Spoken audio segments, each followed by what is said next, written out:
Chapter 1. 22 years after Ethan Harris heard Ricky O'Shea's blood, yes, heard Ricky's blood as it dripped from his body and splattered on the soft ground below, Ethan wheels his carry-on bag into his childhood home. He drops his luggage in the entryway, walks through the small living room, and continues into the kitchen where he sees a note on the countertop. Welcome, at the Shapiros, home around 9. There's a plate in the refrigerator if you're hungry. XOXO, Mom. She signs her text, too, as if Ethan doesn't know who the sender is. He's about to check out what's inside the refrigerator when he looks out the kitchen window and sees Rosalie Greeman.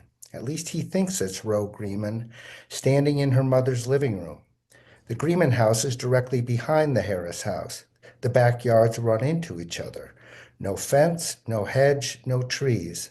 No obstacles whatsoever, so Ethan can see clearly into Ro's mother's house. Ro and a man appear to be arguing. Their arms flail. The man's back is turned toward the window. Ethan can't see his face, but he can see Ro's and he feels her anger. Ethan used to know Ro well, back when they were teenage neighbors living in these houses, with dreams of leaving and never coming back. Ro and the man now stand 5 feet apart. They're pointing at each other, shouting at each other. Ethan, of course, can't hear a word, but he knows Ro's body language. At least he used to. He has no idea who the man is. The argument looks like it could escalate into something physical, something dangerous. Ethan is far from a tough guy. He's never been in a fist fight in his life. That's 40 years of never fighting, and it seems a little late to start now. His choices are to call 911 and hope the police get there in time to stop whatever might happen, or to go over there himself and knock on the door like the old neighbor he is, just to say hello and tell Ro that he's back in town for a week or two. And Ethan exits the kitchen and walks back through the living room. That hasn't changed since he moved out of his house over 2 decades ago. He rarely visits Minneapolis anymore.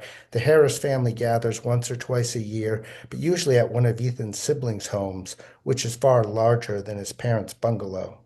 Ethan's surprised to see the same Sears furniture, soft man-made fabrics and earth tones, same light-sucking drapes, same Judaica on the bookshelves, reminding him that he's returned to Minneapolis to visit his parents for the high holidays. That's the excuse he gave them anyway. The real reason is more complicated and desperate. There's a familiar Seder plate, menorah, and Shabbat candlesticks. Nothing has changed. For Ethan's entire youth, his parents lived like they were on the run, but when they settled down, they really settled down. He continues toward the front door and catches sight of himself in the entryway mirror.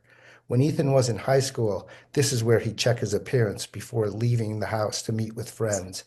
Back then, he had no gray hair, no lines on his forehead, no crinkles around his eyes. Now his dark curls are riddled with silver, and Ethan's olive skin complains about life.